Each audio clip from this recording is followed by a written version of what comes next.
민주당은 이제 당권 경쟁에 본격적으로 불이 붙은 상황입니다. 정청래, 박찬대 두 후보 모두 어제 오늘 이 충청과 호남으로 가면서 광폭 행보를 이어갔고요. 의원들도 속속 두 후보를 향한 지지 의사를 밝히고 있는데 과열 조짐도 엿보입니다. 목소리 이어서 한번 들어보도록 하겠습니다. 강력한 개혁 당대표가 되겠다고 이곳저곳서 지금 말하고 있는데 오늘 이 자리는 가급적인 그런 말을 안 하겠습니다만 안 한다고 모르는 척하면 돼요 안 돼요? 정청래 의원님이 진짜 의리가 있는 이재명 대통령 국민 주권 정부 성공해야 되지 않겠습니까? 개혁을 정말 제대로 할 수 있는 민주당 당대표가 필요하지 않겠습니까? 그 고난을 이겨내고 세운 이재명 정부를 반드시 성공시켜야 됩니다. 누구보다 열심히 싸워왔던 박찬대가 잘 싸우겠습니다. 눈빛만 봐도 알고 마음으로 통하는 그런 사람이 당대표가 됐으면 좋겠다 이런 생각하는데 여러분도 동의하시죠? 너무 더워서 찬대가 좋답니다. 더 말을 하면 진짜 막 본심이 나올 것 같아서 여기서 멈춰야 될 것 같습니다. 본심 괜찮아? 문자 폭탄 날라옵니다. 누가 봐도 두 후보 모두 친명계 주자입니다. 정 후보가 당심에서는 앞서고 또 박 후보가 의원들 사이에서 지지가 더 높은 것으로 지금 알려져는 있는데 실제 우리 서재현 그 부위원장께서 실제 지금 민주당 내 당내 분위기는 어떻습니까? 치열한 것 같다라는 치열합니까? 그런 결론이고 누가 되든지 간에 더 잘할 수는 있는데 절대 평가가 아니고 지금 상대 평가잖아요. 그러면 상대적으로 누가 더 이제 이재명 대통령 시대에서 이제 1년 정도 남은 1년 지방선거를 놔둔 이 시점에서 누가 더 잘할 것인가 그런 경쟁이 것이기 때문에 잘하기 경쟁이다. 그래서 다만 일부에서 뭐 지지하시는 분들이 또 조금 이제 극한 뭐 이렇게 여러 가지 상황이 연출되는 것도 있습니다. 그러나 그것은 후보가 다 조기에 이제 이런 우려를 해서 누가 되든지 간에 이제 열심히 하고 또 그 결과에 또 승복하는 문화가 굉장히 중요한 것이기 때문에 8월 2일 정도 이제 마지막 결정 나거든요. 그러면 이제부터 이제 그 지역별로 다 순회에서 합동 연설회도 하고 중간중간 또 온라인 선거 투표도 하기 때문에 그 과정 안에서 또 실수도 또 줄여야 되는 것이고 또 이제 선명성 도 있지만 또 안정감도 있기 때문에 좀 굉장히 힘든 선거는 맞는 것 같습니다. 두 분이 다 똑같은데 무슨 선명성을 얘기하시는 그러니까 건지. 이제 상대적인 거예요. 상대적으로 더 선명하다. 알겠습니다. 자, 하지만요, 당내에서는 그 찐명 주자들끼리 지나치게 경쟁이 과열되는 걸 우려하는 이런 목소리도 지금 나오고 있습니다. 민영배 의원 목소리 한번 들어보시죠. 당대표 선거 과정에서는 저는 걱정이 좀 있어요. 두 분이 다 이른바 찐명이라고 하잖아요. 그런데 이렇게 두 분이 세게 부딪히면 나중에 이게 주류하고 비주류로 나뉘면 어떻게 되지? 선거를 하다 보면 아시잖아요.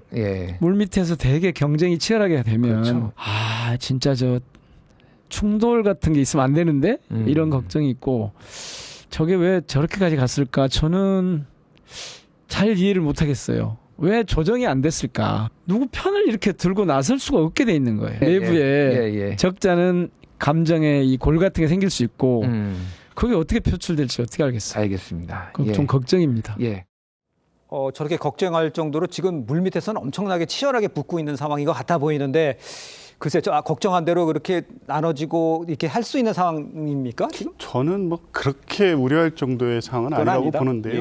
일부 지지자나 당원들 사이에서는 이제 격한 공방이 뭐 SNS상에서 이루어지고는 있지만 전반적으로는 두 분 중에 누가 되더라도 이재명 정부의 성공 또 당원 중심의 정당 운영의 방향이 크게 흔들리지 않는다고 보기 때문에 그냥 이 축제처럼 전당대회를 치자 이게 이제 주류적인 의견입니다. 근데 민영배 의원의 말씀처럼 이제 결국에 이제 본격 레이스가 되면 의원들도 각 후보 중에 누구를 이제 지지 선언을 하고 실제 이 선거 운동을 같이 하게 될 것이고 누군가가 당대표가 됐을 때 당대표가 된 분을 중심으로 해서 형성되는 새로운 주류가 또 이제 당의 어떤 다른 세력을 배제하는 이런 결과로 가지 않을까라는 우려인데요. 지금 당의 전반적인 어떤 상황이라든가 167명 의원들의 어떤 생각이 사실상 크게 다르지 않게 제가 어렵게 이 정권 교체를 이루어서 이재명 정부를 성공시켜야 된다는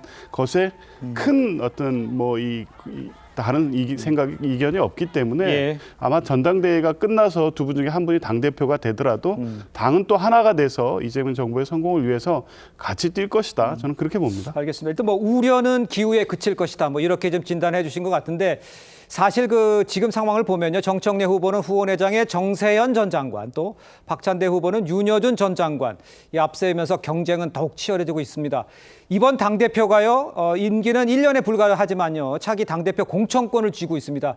그렇기 때문에 연임에 이제 성공하면 2028년 총선까지 공천권 행사할 수 있는 그런 상황이기 때문에 치열하다. 밑에서 어렵게 싸우고 있다. 이렇게 이야기를 많이 하고 있는데 밖에서 봤을 때는 이번 치열할 수밖에 없는 그런 구조라고 보십니까? 그렇게 될 수밖에 없는 것이 일단은 포스터 이재명과도 연결이 되는 것 같아요. 이재명 대통령의 후계 구도와도 지금 벌써부터 그 연결이 돼서 이렇게 저 상황이 전개가 되는데 조금 전에 그 서재원 위원장께서 성명성 말씀을 하셨는데 저는 성명성 다툼이 벌어지고 있다고 봅니다. 지금. 근데 어떻게 벌어지고 있느냐 하면은 누가 더 그 보수 정권에 대해서 그러니까 내란 종식 프레임 이걸 누가 더 세게 하느냐.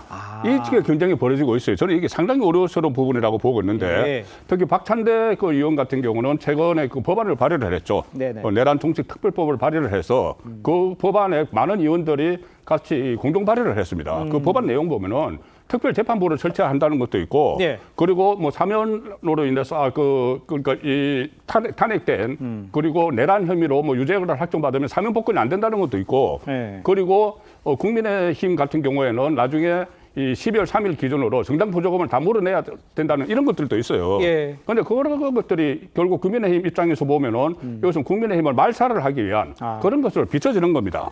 그리고 박찬대 의원은 그렇게 그 제도 법을 가지고 계속 위협을 하는 상황이고 정청래 의원도 계속 어떤 뭐 말로 메시지로서 지금 두 사람이 성명성 경쟁을 하는 것이 어떻게 하면은 그 지금 이른바 내란 종식을 더 세게 하느냐, 더 강하게 하느냐 그렇게 이야기를 해야지 지지층들이 모이지 않습니까? 지지층 결집을 해서 그렇게 그 선거 전략을 쓰는 것이 저는 상당히 위험하다고 봅니다. 알겠습니다.